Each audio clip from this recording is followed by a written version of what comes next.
Hi dears, welcome back to the channel Benidorm by Anna. It's me Anna with you here, and today we are filming on our lovely terrace here at home just because it started to rain, so this is why we needed to look for a quick alternative. And today, of course, we will be discussing all the latest situation update, what's going on, how many cases do we have, if it's getting worse or better, and what will be the new restrictions shortly for the traveling and in general here in Spain. So for the last 24 hours, the best news is that we've only had 3,261 new cases, which is just the best number so far. They're like in the best times that we've had approximately 1,000 something new cases, and then they started to grow once again. So this time, as for now, we have slightly more than 3,000, but they are decreasing, although not as much as they were previously. The index of people getting sick is also decreasing, but slowly, not as fast as it was before, and decreased only by 6 points. And today it's officially 109 cases per every 100,000 people. If you check it in terms of the percentage rate, of course you will see that it's not as a big number as it might seem if you say it this way. There are some regions that are in high, extreme or low risk, and the rest are in medium. The ones who are in high risk are Ceuta and País Vasco. Ceuta is on the Africa's side, on the North Africa, and País Vasco is on the north part of Spain. And Melilla is the only one who is still remaining in the extreme risk situation. Asturias are in a low risk, although they still did not hit the new normality because they have 36 more or less cases per every 100,000 people. Madrid has also said that they will be making some slight changes in terms of the nightlife, and they will be opening it up until 6 a.m. So they are basically eliminating the timetable restrictions, and both bars, restaurants, night pubs, nightclubs and stuff like that, they will be able to open up until the time when they usually were opening up before all this thing started. And they will also put the occupancy allowed inside for 75% and on the outside for 100%. The rest of autonomic regions are more or less in the same situation than they were. There are not much more restrictions to be eliminated, to be honest with you. We're like this close to get to the new normality. So yeah, I mean, these are the only things that are left. In 2 weeks' time, which will be the end of September, like 29th, 30th, more or less of September, what we will have is the check for the traveling, like in terms of tourism. So the government probably will decide what to do with the third countries. As you know, even though England can be considered like a third country already because it's out of the European Union, but it's not because it has special relationship with Spain and a special treat. This is why from England people are allowed to come even with a fast test, with a PCR, without the vaccine, like with something. They need to have something, but it's not as strict as with other third countries it might be. So what Spain is planning on doing is to probably eliminate some more restrictions in terms of traveling and allow to travel with some other vaccines that are not approved so far but are expected to be approved very soon. For example, there is the vaccine Sputnik, which is the Russian vaccine. However, it's distributed to many different countries worldwide, not only in Russia. They have it in the post-Soviet Union countries. They also have it in South America countries. So it's very important to know that the most probable thing is that the European Medicament Association will approve the Sputnik approximately on the day 20 of September, so like literally in 5 days. This is the official document and the official press conference that the EMA made. And they were the ones, it's not me, they were the ones who are saying that in a few days, Sputnik will be eventually approved as a valid vaccine for European Union and also for Spain, which means that probably a lot more of tourism is waiting us from now on, which is good for our country, don't get me wrong. Here in Valencian region, what's happening? Basically, right now we have the so-called desescalate. As you know, it's going to be in two phases, like in two different parts. First part, we're living it right now, and it's when we got the night curfew eliminated. It's when we were able to open the nightlife once again up until 3 a.m. at night. So basically all this is like a part of a new normality, I would call it like this. And at the end of September, which I have it here, on the 27th of September, the part 2 of the desescalate will begin. And in the part 2, what they do is basically allow more and more people, both inside, in buildings, in places, restaurants, hotels, shops, and all this. So they allow both interior and exterior parts to occupy it with more capacity, like with more people. And this is basically it. We don't have nothing more like left to do. The nightlife, of course, the hours, they want to put them in the second phase slightly later on, like up until 5 a.m. or 6 a.m. We'll see what's going to be happening. And even maybe the karaoke bars and like cabaret and stuff like that, maybe even that will be opening up. We'll see. Everything will depend on the cases that we will have here in our region, which for now are like in 100 more or less cases, the average. So so far it's good sign. But you know that autumn is coming. A lot more people are gathering on the inside, like of buildings, of houses, flats, like apartments, etc. So we will see. But so far everything is just positive news. Apart from one region in Spain, okay, that is not in extreme risk. It's not like in high risk, it's in medium risk.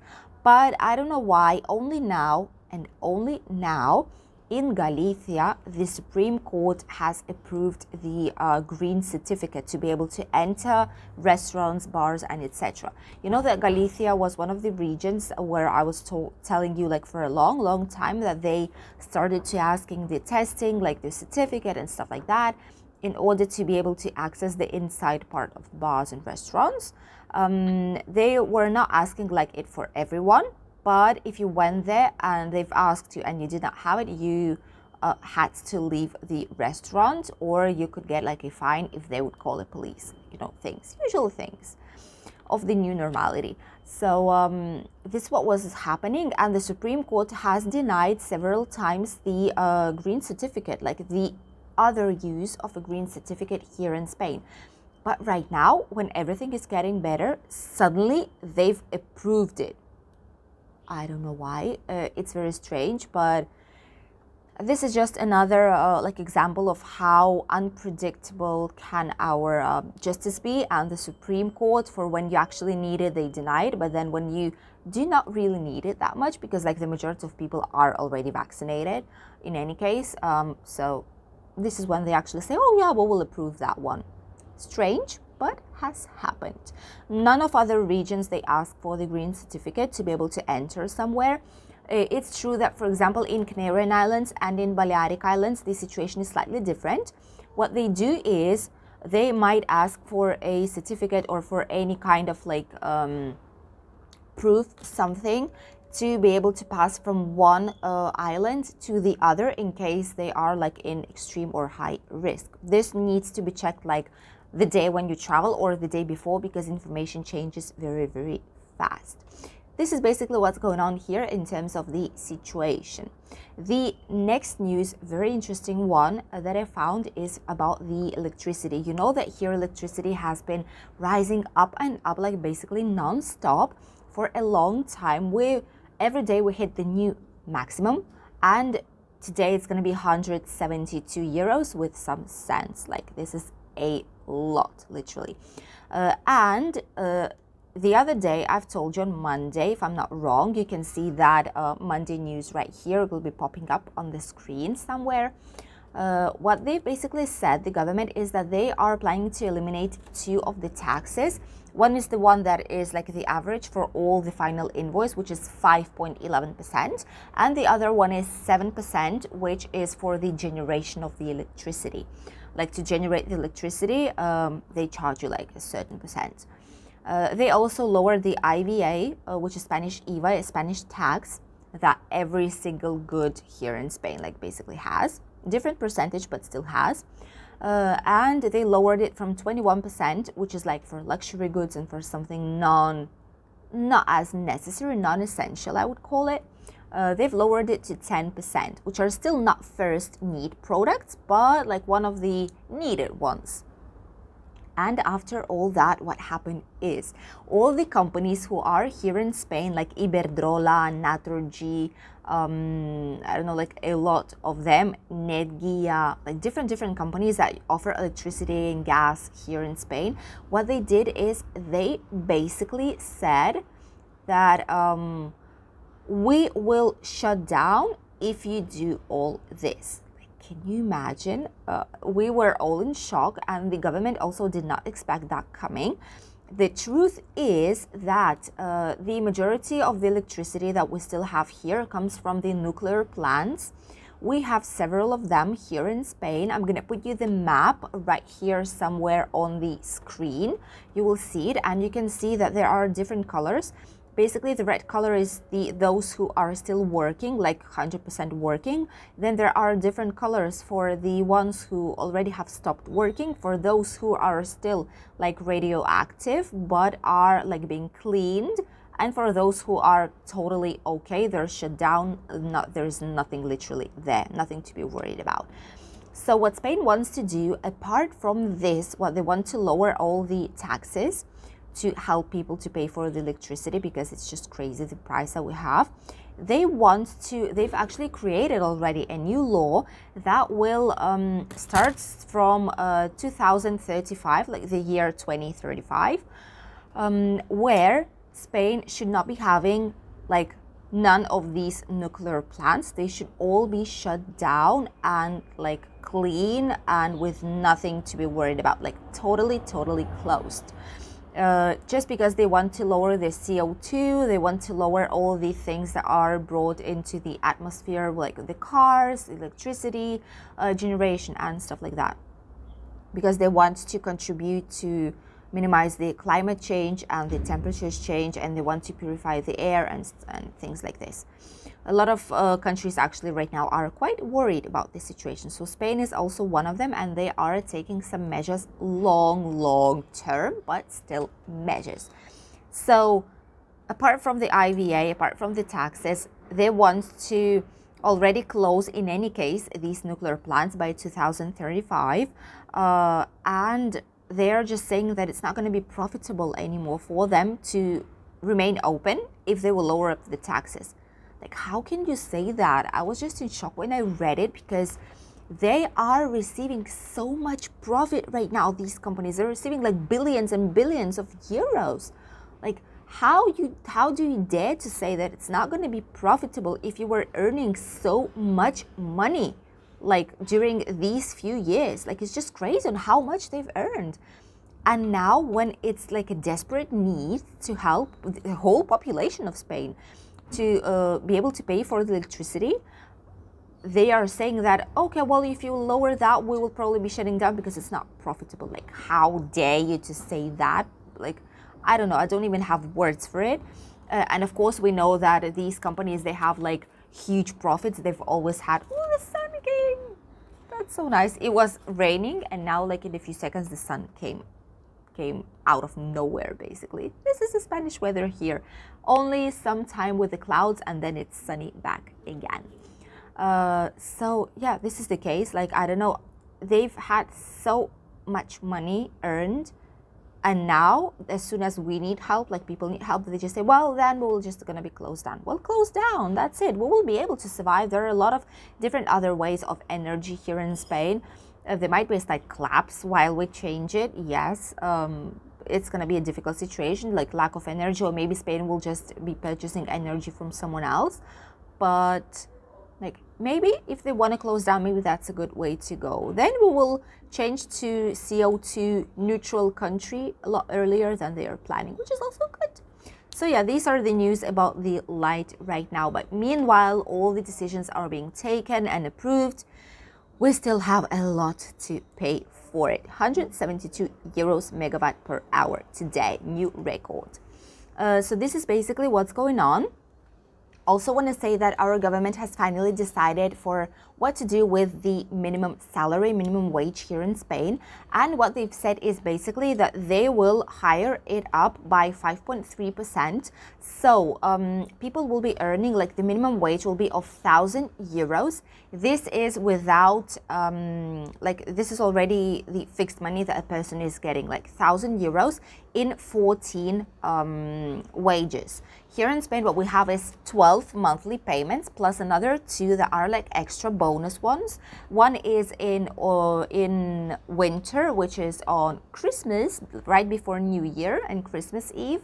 And the other one is in summer. Some companies offer a third one, like spring, summer-ish, but the other companies don't. Normally, it's 14 wages here.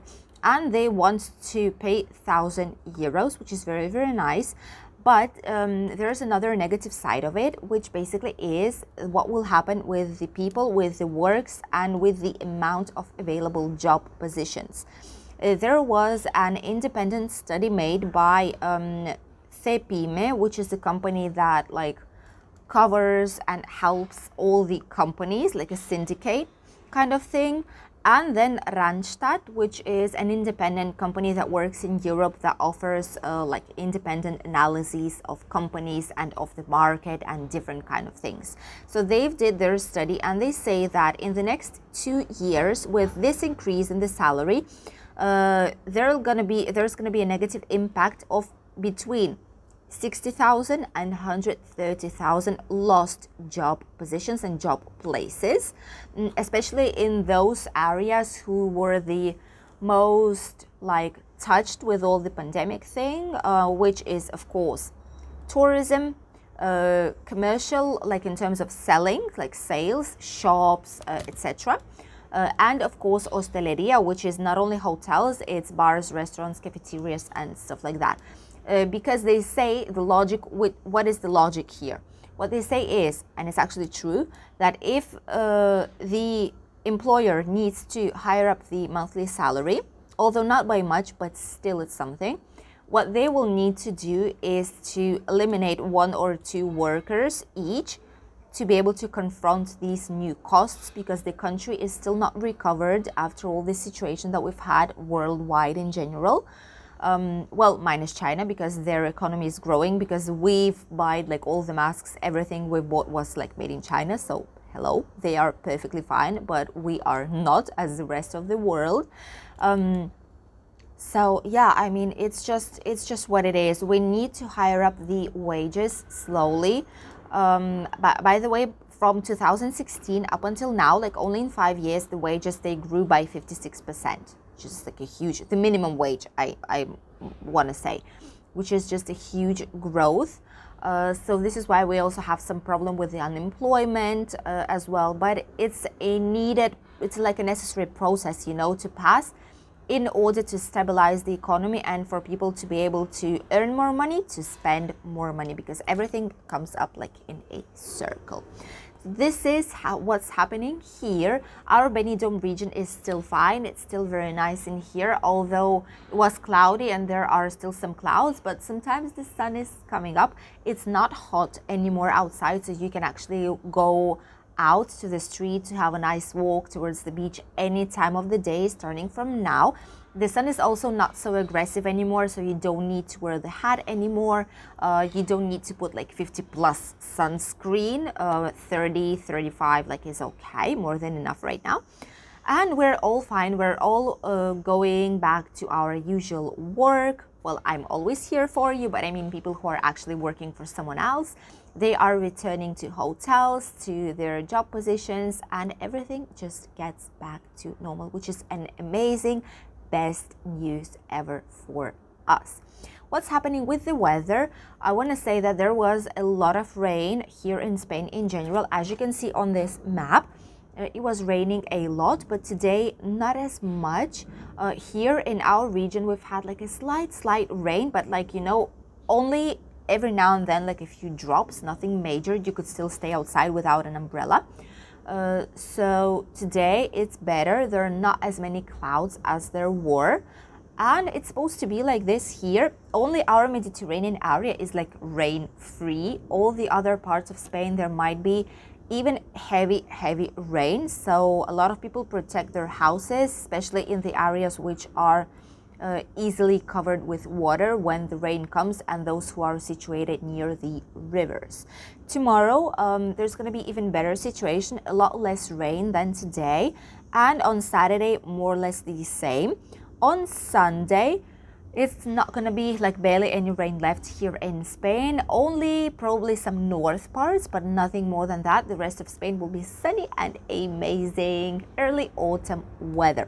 What about the temperatures for those of you who are coming here to visit us these days? So the temperatures are getting lower in a lot of parts in Spain, of course, except our Mediterranean region. Here we have just amazing climate. And even if like in all the other parts of Spain, it will be like barely 23, 24, 25 degrees, well, maybe 27. But here it's still going to be approximately 30, which is just great. These temperatures, they will maintain at least here in Mediterranean area, in Benidorm and Valencian region. And they will rise slowly and just for a bit, like for maybe 1 to 3 degrees in the next few days as the rain will be going away. As for today, here in our lovely area, there'll be 28 degrees, in Barcelona 31, in Granada 27, Malaga 25, Sevilla 25, Madrid 22, Murcia 29, Balearic Islands 31, and Canarian Islands between 27 and 28. The water temperature is still very nice, so you don't have to be worried about it. If you are coming now, like these few upcoming weeks, you will still be able to swim in our sea, because right now the water temperature is of 26.5 degrees. So it's just perfect, still warm enough to enjoy our lovely beach here in the area. These were all the news for today, my dears. I hope you enjoyed watching them. I wish you an amazing day of today, and I'll see you in the next video tomorrow. Bye!